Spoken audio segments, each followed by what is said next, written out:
kita tidak lagi berbasis kepada mapel nih, tapi berbasis kepada dua kemampuan dasar dalam pendidikan, yaitu litnum, literasi, dan numerasi. Tambah satu lagi yang namanya karakter. Tiga hal ini yang utama.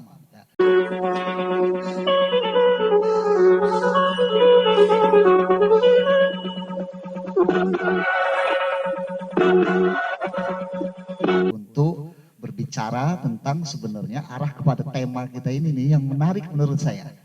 Apa nih menariknya di sini? Karena di sini pendidikan Lampung menuju Lampung Emas 2045. Ya. Nah ini kan kategori emas itu kalau umpamanya dalam SEA Games atau Asian Games ada perunggu, ada perak, ada emas. Ya. Nah ini lagi beda lagi nih. Nah posisi kita ini di Lampung ini sebenarnya apakah meraih itu? Itu kan itu juga menjadi satu pertanyaan. Jadi, dan kemudian kalau tadi Bang Hakim menyampaikan kalau bisa jangan 2045 tapi 2035 sehingga perlu loncat-loncatan ataupun percepatan-percepatan. Gitu ya Bang Hakim ya. Bahkan kalau bisa bukan 2035, 2030 gitu kira-kira. Itu yang perlu kita lakukan. Cuman dalam hal ini Bapak Ibu sekalian, saya konteks di sini berbicara dalam apa sih sebenarnya yang sudah dilakukan oleh kementerian, ya, yang mana ini kesemuanya sebenarnya berbasis pada riset yang ada, ya. Kenapa? Karena kami melakukan satu intervensi, ya, melalui bagaimana persoalan pendidikan ini supaya bisa cepat lebih maju menjawab persoalan yang memang sekarang ini bukan hanya masalah di Lampung saja, tapi masalah di Indonesia. Ya. Nah ini, apa yang dilakukan itu sebenarnya yang paling menarik, kita mari memulai dengan apa yang disebutkan dengan perencanaan berbasis data. Nah perencanaan berbasis data itu suatu upaya untuk melihat memotret profil pendidikan masing-masing mulai dari tingkat nasional, kemudian provinsi, kabupaten, kecamatan, bahkan sampai ke sekolah, kira-kira semacam itu. Nah sehingga apa yang dulu diperjuangkan oleh Mas Gino dulu untuk istilahnya UN dulu untuk tidak menentukan kelulusan, ini jawabannya gitu. Jawabannya adalah dengan asesmen nasional. Jadi di sini dapatkan profil pendidikan. Nah dari sana kita harus memulai. Lampung ini pada posisi apa? Apakah dia masuk ke perunggu, perak, emas? Kira-kira seperti itu. Nah, dari data yang ada ini, Lampung itu kan sebenarnya ya dalam posisi sedang-sedang saja. Mudah-mudahan dalam posisi perak. Ya, walaupun mungkin dengan berbagai macam kendala, indikator yang kemudian sedikit agak menurunkan persepsi pendidikan Lampung untuk di tingkat nasional ya dengan berbagai permasalahan yang ada gitu ya. Mulai dari perguruan tinggi dan kemudian sampai kepada persoalan bagaimana pembulian yang terjadi di Lampung. Nah, ini seperti itu. Nah, oleh karena itu apabila kita memulainya dengan data yang ada ini, kita detilkan dengan indikator-indikator yang memang ada di sana, Bang. Ya, salah satunya indikator apa yang akan diperbaiki oleh setiap pendidikan yang ada di provinsi-provinsi yang ada.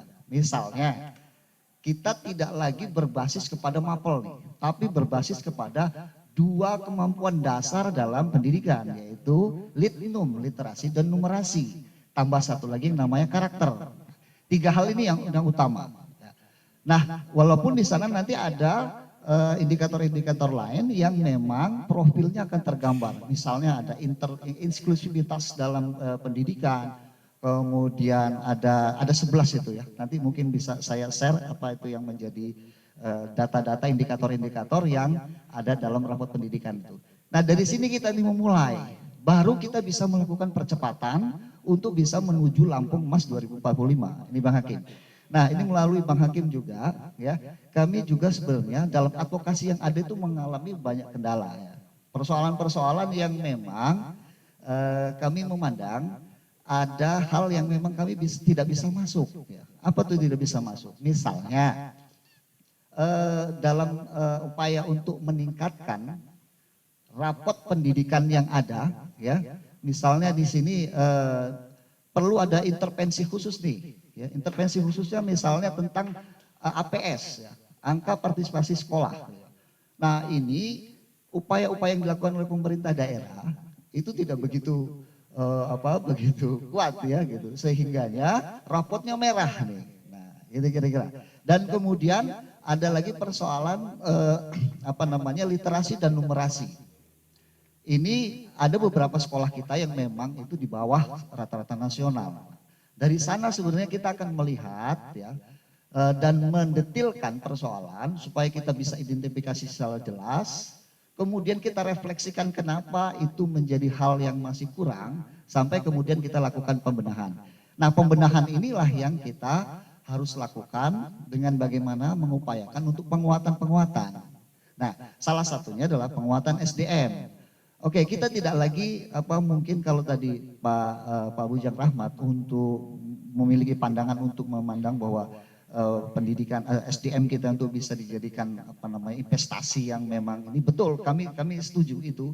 Nah, di sini perlu penguatannya. Penguatannya SDM di sekolah kita ini mulai dari guru, kepala sekolah, pengawas ini perlu dikuatkan. Kuatkan apanya? Ya tentu dikuatkan banyak hal, mulai dari perutnya sampai isi kepalanya supaya mereka itu betul-betul bisa konsen di dalam melaksanakan tugas dalam pembelajaran itu. Nah ini salah satu hal yang harus dilakukan. Apa-apa yang dilakukan oleh pemerintah itu dengan 5 intervensinya di dalam program kurikulum merdeka ataupun sekolah penggerak dan sebagainya. Salah satunya adalah misalnya konsultatif asimetris, kemudian penguatan SDM, perencanaan berbasis data, kemudian ada lagi digitalisasi sekolah ya, kemudian ada lagi satu hal lagi ya. Nah ini perlu nih dikuatkan ini Bang. Digitalisasi sekolah nih, kita sekarang sudah zaman sentuh-sentuhan, nggak bisa lagi kita mau zaman yang kayak kolonial ya, seperti angkatan-angkatan saya ini juga mungkin bisa dianggap kolonial. Kalau Pak Prof Jarwo itu sudah lulus kolonialnya, Pak Prof Jarwo ya, karena sudah lulus beliau. Selamat nih Prof, sudah selesai masa tugasnya, kalau tidak salah itu saya dengar itu. Nah itu sudah sip sekali ya. Nah kemudian ini yang perlu penguatan. Nah saya memandang bahwa persoalan pendidikan ini Bang Hakim perlu ada sinergitas. Ya, kalau dalam istilah kami itu mitra pembangunan dalam pendidikan.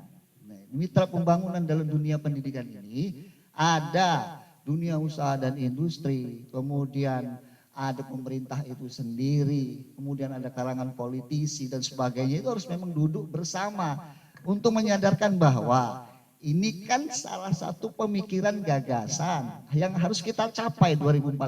Kalau seandainya tidak, kita ini malu dengan anak didik kita ini, gitu kan, kira-kira begitu. Orang-orang dulu itu cuman slogan saja untuk bisa mencapai 2045, tapi ternyata enggak. Nah, ini perlu persiapan-persiapan yang lebih mendalam.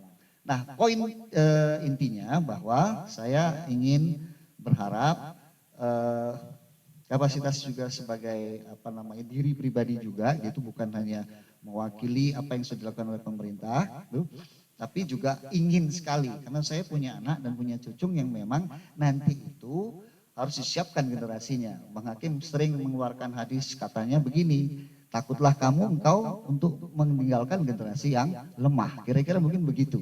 Nah